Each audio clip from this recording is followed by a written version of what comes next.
Hey, ladies and gentlemen, welcome back to the Jack and Glenn channel. Before we get started, make sure you hit the subscribe button, hit that bell notification. All right. We're going to talk about Love is Blind, season 7, episode number 8 today, right? Episode number 8. Things are heating up in this episode, man. We got people cheating. We got people talking to parents who got real emotional. It is a lot going on. But let's start with the cheating aspect of it. Let's talk about this couple right here. We see Steven and Monica, right? Steven and Monica. They're, Steven making things up to Monica, right? In order to make up for not getting Monica flowers, Steven sets up a flower pressing class, right? Steven jokes with the camera that he's happy to do kind things for Monica so long as he rewarded in the bedroom, right? He's going to do stuff just so he can get sex, right? Yeah, he's the F boy if I ever heard one, right?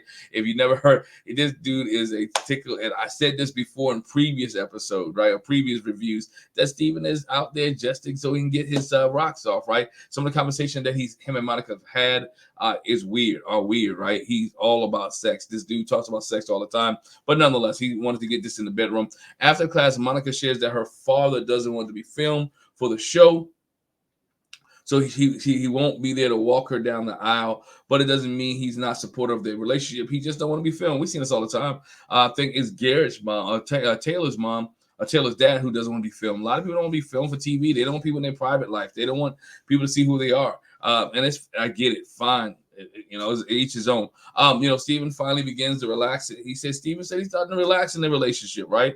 That he's going to take care of the situation with her and the father. The two have a very frank conversation about sex, and I didn't know where this conversation was going. It's talking about pegging and doing things in the bud, and she like, I'm not giving you none anymore. Basically, she like, I'm not giving you none until we really get married because I don't know if you're gonna walk down the aisle. And I'm like, too late. You already gave him something, right? He already got the goodies. You open Pandora's box. Yeah, y'all be having great sex. You already opened it, all right? You opened the door. And so now he wants to continue to walk in the door. And the stuff that he was saying was weird, right? If you just read in between the lines and what happens later, you're like, this dude is really into just sex. He does whatever. He's talking about sticking his meat into macaroni and cheese. And I'm like, where are we going? The conversation took a turn for the worst, right? It is totally bad. She doesn't be fully committed, right? He wants Steven to be fully committed and does not want to pull away. Steven says he's happy for her to take the lead in that department. He started talking about having a vagina and what be the first guy to have a vagina. And it's like I said, the conversation is weird.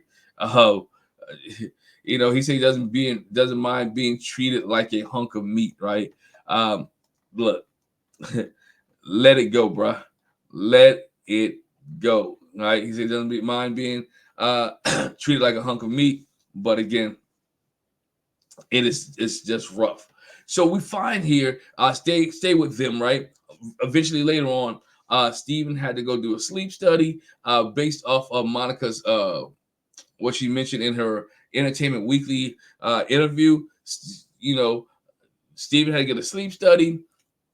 His phone goes off because Taylor and Garrett was planning the situation. She picks up the phone to look at Garrett's message. Then she sees another message underneath that message where sees Steven talking to a young lady, right? Monica opens the message up, and when she opens the message up, she begins to read that Steven and this young lady has been talking all night long while he's at the sleep study. Right? While he was at the sleep study, they're having conversation about sex, having a conversation about all kinds of things, right? And she's like, "What? This is disgusting, right?" And I mean, whatever was in that message, whatever he said he was going to do to her, and whatever she said she was going to do to him, it must have been really sickening, right? She was really totally disgusted in what she heard. He claimed he did go to the sleep study. And that night before, but he was texting drunk. I don't care if you're texting sober. You're texting another woman while you with your fiance. You have a fiance and you texting another woman. Right? You're messing up. And then he goes into what people call yeah, I know I'm right. I'm disgusted, I'm stupid, I'm dumb. Like self-inflicting wounds, right? It made me think about to the pod. He cheated on his girlfriend, then he went to therapy. He needs to go back to therapy, right? He He told her that he was a cheater, which Monica said she took a cheater back, right? And in an interview with Entertainment Weekly, like, infidelity. Here it is. When a guy tells you he cheated before and he's going to therapy, don't mess with a cheater, right? Don't mess with a cheater. You knew he was a cheater, right? He's not reformed. All right, the conversations he was saying, the conversation he said when he was on the beach, right, about girls slipping into his DM and stuck in this. There's some things, if you listen closely to Steven, you can say this dude's not ready to be married. If you listen close to Steven, you can hear like, yo, this dude just wants sex, right? If you listen closely to him, to the conversations that he's had, the way he talks, the way that he was doing things, you can hear that he wasn't ready for marriage. He wasn't ready for her. Now, granted, did she treat him like he was a little kid? Yeah. Did she want him to grow up? Yes. Did she want him to come to her standard? Yes. Did she want to hold him accountable? Yes. I'm not even mad about that, because earlier in the scene we talk about he losing his job and she taking care of him and like, if you need something, I got you. Right. We go to the point here that she like before they even left, she like, yo, Venmo me that money that I gave y'all. Break me off my money. Right. Come to find out that she's giving guys money before that they never gave back. So she like, yo, break me off my change, give me my money back. Right. Let me get my paper. All right. Monica confronts Steven about the disgusting text messages that she found by his phone. Again, disgusting. He said, I'm embarrassed about how much of my heart I've given. She said, I'm embarrassed about how much my heart I'm giving you. Right. Yo, he didn't really lie, but he didn't really answer the question. He was like, yeah, I did it. But I'm gonna pack myself and leave. Like I've done this before. Like, he didn't even try to fight for her. Right. And I guess at that point, there's no fighting because you caught red-handed. Right. You look, I just give up. You got me. You got me. All right. And Taylor just happened to be there at the time when she found the text messages. Taylor was there consoling her. She even talks to Gary. Gary gives her some kind words to encourage her. Steven says, yo, I'm just sorry. You don't deserve that. You really don't. I can't believe someone would say that or do that to you. Well, that's what Taylor said, right? Try to comfort and console her. Garrett gave us some good words. Steven, yo, you get the Doodoo Face Award. You had a woman who was willing to take care of you. You had a woman who was willing to support you, right? You had a woman who didn't care about your education, didn't care about that you was an electrician, didn't care that you got laid off your job, was willing to hold you down and support you, right? And you just wanted sex. And when she told you that she wasn't going to give you none no more until you walked down the aisle, 16 days, bruh. You couldn't wait 16 days. But again, it's luckily she found out now than when she walked down the aisle. Hey, get it out the way. He didn't have to meet your father. You didn't have to be embarrassed. Your dad didn't have to go through the TV situation. So it's better it came out now than later on. Done deal. Hey, bro, you messed up. I can't wait for the reunion to see what example or what his excuse is or how did he get involved if he comes clean, right? If it comes clean. After you get rid of the Playboy, after you get rid of the whole Steven situation, we have another joyful situation, right? A joyful situation here with Tim and Alex. Tim shows Alex his house, right? He shows Alex how he lives, how he got his man cave, how he got his dog. Tim, excuse me, not his house. Tim explains to Alex, she's gonna have a conversation with her dad, right? Alex tells Tim, hey, this is how I want you to do it. You ask everybody to leave, you meet my parents, y'all discuss things, y'all talk, and then you're gonna have a moment with my dad. They meet her dad, who has MS. They find out they have a lot of things in common. They both were born in London. They military family, and seem like Tim has just ruined her family alone. They like her family. They like Tim. Right, Tim talked about he once had two sisters, and talked about his sisters. Tim talked about how he's gonna be protective towards Alex, and he said he's gonna really take care of her. And he talks about they having an issue, right? They had an issue and how they got over it. They leave out, and then Tim reads the note to Alex's dad and kind of choked me up a little bit, right? because the dad is sitting there and he hears the note, he reads the note, he listens to Tim, reads the note, and you can hear Tim's passion. You can believe Tim. When Tim say, I'm gonna take care of her, I'm gonna watch over her, I'm gonna protect her, you kind of can believe him, right? That he's gonna do all these things for Alex. The father actually eventually gives Tim his blessing, calls him his son, and brings the rest of the family in, and say, look, this is this is your son, right? This is your new son-in-law. This is going to be the guy. And I just hope Tim lives up to what he said in the letter, right? That he's going to be Alex's protector, that he's going to take care of her. They can get past what happened in Cabo, Mexico. Only time will tell. I mean, I hope it works out for them. All right. I want it to be there, right? I'm rooting for them. Dad was like, yo, this is my only baby girl. I want you to understand, this is my only baby girl. And I want you to understand that. All right. Good emotional moment. Go from a crappy moment with Steven to a good emotional moment with Tim and Alex. Then we get back to Taylor and Garrett. Taylor takes Garrett to her home for the first time, which is in the basement of one of her friends' apartments. And they talk about, going to San Diego, about Taylor, about Garrett leaving his family. And he says, look, I'm not happy about it, but I'll do it for you. I told you that I will go to California. I will enjoy California, right? They'll eventually have kids, and his parents will come visit, and Taylor talks about how she's in DC, and he doesn't want Garrett's parents to have to only see him once a year, right? And Garrett says, you know what? I make my own decisions. My parents may not like it, they may not be cool with it, but I want you, and that means us moving to San Diego. Then I move to San Diego, right? And they believe that after they have the discussion, after they talk, they're still on the right track. Garrett note that it's still scary not to know how it's going to be after the altar. That it's still scary. Maybe moving to California and not really being close to his family as he always been, not being close to Fredericksburg. But he realized that's going to be okay, right? It's going to be okay. Then we have Hannah and my goodness, Hannah and Nick, right? Hannah and Nick. We find, look, Nick to me, right? We get Hannah introduces Nick, right? Nick takes Hannah to his family, right? He shows her around the house. He shows that his mom is Catholic. We realize that Hannah doesn't do religion too much, doesn't religion well. Nick shows that he lives in the basement, and in the basement of his parents' house, got his own little apartment type deal. He's been living there since school.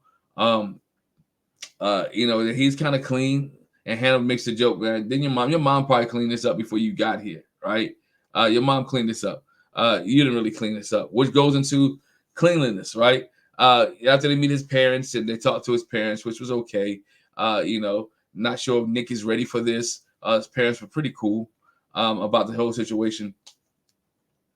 But then we see later on where you see Hannah, she's cleaning up the house, right?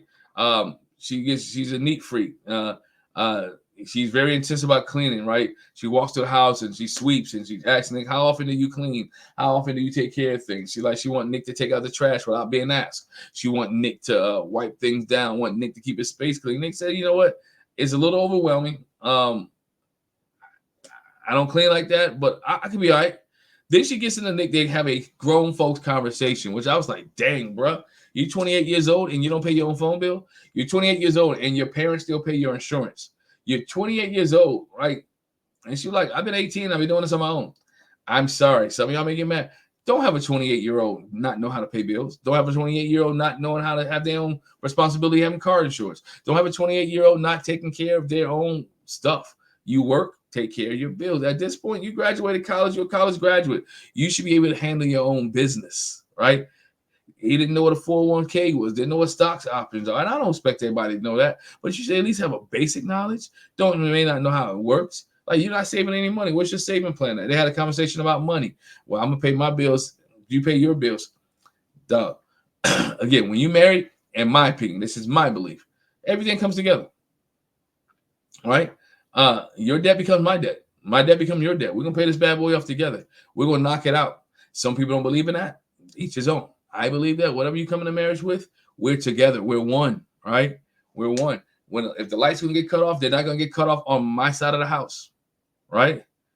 If we lose heat, heat ain't gonna just be cut off in the room that I hang out in, right? And so we talk half this, half that, because they don't come up with their half of the rent. You gotta get paid, right? What you gonna ask for your half back later? Didn't make any sense, right? But they had a grown up conversation, and Nick really admit that he's overwhelmed, and and he needs to learn some things, and he likes the fact that Hannah's trying to teach him, but the way that she does it is condescending. The way that she does it is, to me, is demeaning to him, and kind of insults his manhood. But he has to call it out. He meets her brother later on. I believe they had a conversation and talk about her and the cleanness, right? Meanwhile, Ashley introduces Taylor to her father, and he gets emotional, right? Tyler saying all the right things. Tyler saying all the right things to her father, to Ashley's father. He said he's fully committed. Ashley speaks to her, about his being chivalrous, about how he's doing all the right things. And Dad says something that was key. He said, "Do not hurt my daughter." In the midst of his tears, he's like, "Don't hurt my daughter." All right? Yeah. Don't hurt my daughter, which I thought was key, because at the end of the day, I think as a father of two daughters, that's my thing. If I hand you over and you ask for her hand in marriage, and I, say, "Yeah, I give you my, you can marry my daughter," I expect you to take care of her as much as I did. Provide for her, keep her, right? Don't let her down. Don't lie to her. Don't cheat on her. That's, and I can see the father's hesitation, and I can see his mindset like, "Yo, I need you to do, this is what I need you to do, right? This needs to be in place. This needs to be taken care of. And I want this to happen," right? And we find out later on. Well, in the show, let's stay on the show. Can he do it? He might be able to do it, but there's some other things that go on a little bit later. But in this episode, yeah, he should take care of it, right? We see Marissa and Ramsey and introduce Marissa introduced Ramsey to his circle of friends, right? When her friends asked Ramsey what happened if Marissa were to re-enlist, he says that's the line for him, that he wouldn't be able to support her, right? She said she's not. She kept saying, "I'm not going to re-enlist." But if she re-enlisted in the military or something happened, that would be a deal breaker for him. He really has a thing against the military. He does not want to be in the military. I want her to be in the military at all. He doesn't like the military. All right. And they swap in judgments, right? But Marissa keeps saying that I won't go, right? It's not an issue going forward, but that we can just keep moving along. We keep chucking along. And that was the biggest thing for them, right? Was the whole friend circle and the military thing. I hope he can get past it, because she had a service. That's who she was, right? She was a military officer, I believe, and she was involved in the military. Let it go, right? At this point, let it go. But again, the biggest thing for him was Steven's a cheater. Monica and Steven's relationship is over. She's heartbroken. She's disgusted at Steven. Steven turned out to be nothing more than an F-boy. Give me your thoughts in the comment section and below. What do you think about Steven? What do you think about Monica? Should she have seen this coming? Right? Should she have seen this coming? Did she know? All right. Did she know? That's my question. Did she know? Did she pick up on the key words? Did she pick up on the conversation? Did she understand when they talk about infidelity or him talking about sex all the time, that it was a problem? And why wasn't she so quick to let it go when he didn't want to walk down the aisle in the previous episode? Because he's getting cold feet, but he still wanted to have sex, right? Sometimes you have to pick up on keywords. Listen clearly to what is being said, right? Listen to what's being said. All the clues were there. Did you see them? I saw them. Hey, make sure you hit the subscribe button, hit that bell notification, leave a review, leave a comment, right? Once again, appreciate you guys. Catch you down the road. We'll talk to you soon. Peace.